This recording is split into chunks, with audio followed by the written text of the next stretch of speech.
This is a Soliria Lumanisa Productions, and I hope you quite enjoy. This is my reading of Event 1, being Winter-IceFishing-Treasure, written by Alisia Lanet, which DeviantArt profile can be found on my YouTube's front channel page. I hope you enjoy this reading. It was the day of the winter event inside the virtual world called The World. Several players, some taking part solo, others in parties of 3, gathered at the event site, a large winter area under the location name Wintry Snowman's Bagpipe. It was the first event out of 3 to be held, so most were excited to see what prizes they could win. The game clock on the player's screen ticked on. Then, when the time came, a sound odd to most but familiar to some rang out as a short NPC, non-player character, had warped into view on top of a stone pedestal. Lifting a hand, a metal scroll rolled tightly appeared from green digital data squares. Pulling down the bottom, the NPC began to read from its parchment. "Here all ye be. Today marks the start of the winter triathlon. Those of you new to this shall soon see the wonder and glory of this event. Completing all 3 events will result in a great and rare item. The rules are simple. For this event, a player must be in a party of 3 to partake. Each party member will be given a pickaxe and allowed out on the ice behind me. Each member must then pick a spot within 5 feet of their party and begin picking. Once a hole is formed, the party member must use a fishing pole and the bait provided by me to successfully catch 4 red fish, 3 blue fish, and 5 purple fish. Then the players must check the fish for a map hidden in one of the fish's bellies. Once the map is found, the party must find a spot new to pick and make a big enough hole before diving in. Follow the map to locate a cave where 3 monsters wait. Defeat these 3 monsters and return with their prized items. There is no statue in the back of the cave. Once you have the 3 items, leave the cave and return to the surface and report to me with your items. I will reward those successful with a ticket and a piece of an item that will be completed after the 3 events are completed. That will summon the final boss, and from there the prizes will be awarded after the event's conclusion. Now then, on your marks, get set, go," the NPC shouted after reading the rules. The premise was simple: just catch fish from under the ice and find a map. The rest of it would be a challenge. She could feel it. The female player of light sun-tan skin, sporting blue triangles and waves along her arms, a mark on her forehead, and some on her legs, stood ready, listening close to the rules. Her body was tensing, ready to go. In her light armor, consisting of a sky blue chest plate, soft blue shoulder guards, darker blue armor surrounding her waist and upper legs in the form of a skirt divided into 6 armored flaps, and last, medium blue guards on her lower legs and her shoes of a soft blue. Yes, not the best wear for swimming, but since it was meant to not slow the movements of the wearer, she wasn't too worried, not having her weapon equipped, so her weight was average. As soon as the NPC shouted go, she was off with her other 2 party members.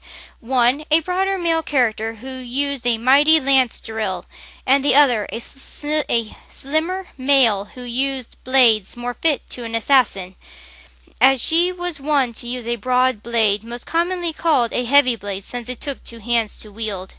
The female player at the controls spoke to the NPC, entering his shop and buying the pickaxe and some bait. 2 containers of 100 should be enough. Once she and her other 2 party members had their items, they made their way out on the ice with the other groups, while more groups were formed and joined in as well. Finding a spot, the party of 3 quickly went to work, starting to swing hard at the frozen lake, making a dent, then getting deeper. They didn't stop. They all 3 had to catch the fish listed and had to each find the map to put them together to find the cave. It took some seconds, feeling more like minutes, But when she finally got deep enough and got a hole formed, the coating of the ice released, forming the correct size hole, but only after she'd opened it enough first.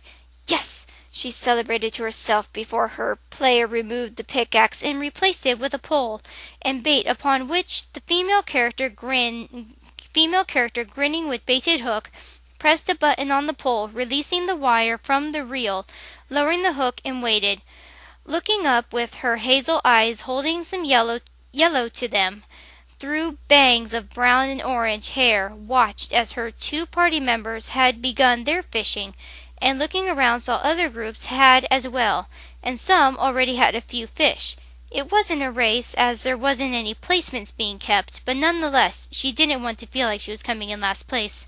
It took a few minutes of catch and release before she had caught the required fish, then began to search them for a map piece. Soon after her party followed suit. One, then two, then three parties found their pieces and had the map, diving down after picking a bigger hole, diving under the frozen lake to go after the prize. Soon her party as well had their pieces, and once all three had seen the full map and a bigger hole was made, the three dove in, swimming down deeper and deeper. The heavy blade looked back once at the hole, then sped up, looking away and following her teammates to the location. Finding the cave entrance, the trio made their way in and hurried down the straight tunnel, coming to the first monster portal, spinning and releasing its almost hypnotic hum. As it glowed and then breaking, shattering into pieces, the trio watched, staring now at a large beast with the body of a large wolf, tail of a fish, and head with the markings to be like that of a serpent with yellow eyes. The trio readied their weapons. The first to charge in was the female, giving a battle cry, the drill lancer male right behind, his lance spinning its blade. The assassin male stayed back, starting to chant, using magic based with earth spells. His hands closed and eyes also closed as he focused, using his spells with stones on the beast that roared out a mighty cry. The monster attacked, swinging its large paw at the two charging it to knock them back, being thrown off by the stones, rising up, striking his body, throwing it off balance. As it got off balance, almost falling over, was when the heavy blade struck down and the drill lancer stabbed forwards, both attacks hitting. After the fourth strike, the beast roared out as its body turned to data and vanished, leaving behind on the floor a jeweled pin. The lancer picked up this item, raising his weapon and flipping it over his shoulder, attached it to his back as he placed it there. "On to the next one?" he inquired, and both the assassin and Heavy Blade nodded in agreement. Once more they were off, continuing down the tunnel. Coming to a split in the pathway, they picked to go right. They went on and encountered the second monster portal. As it glowed and exploded out, it showed a beast on two legs like a dinosaur, body similar to an ogre, 4 arms, each holding a blade like a large human, and head of a gargoyle with horns. It roared out loudly, and the trio attacked, the Heavy Blade and Lancer attacking with physical force as the assassin stayed back and began to use chants of curses this time to help make it easier to bring the foe down, by slowing its speed when it swung the blades, allowing for easier evasion. When the monster was finally defeated, it exploded into data, fading away and leaving behind a golden chain with 4 jewels dangling off. 4 links, which sparkled in the firelight of torches as the Heavy Blade picked it up. Turning around, the 3 came to the last portal. Watching it explode, a more simplistic monster took the form of a large serpent with 2 tails, a pair of wings, and 2 heads. Both heads and tails were joined in its spiked middle.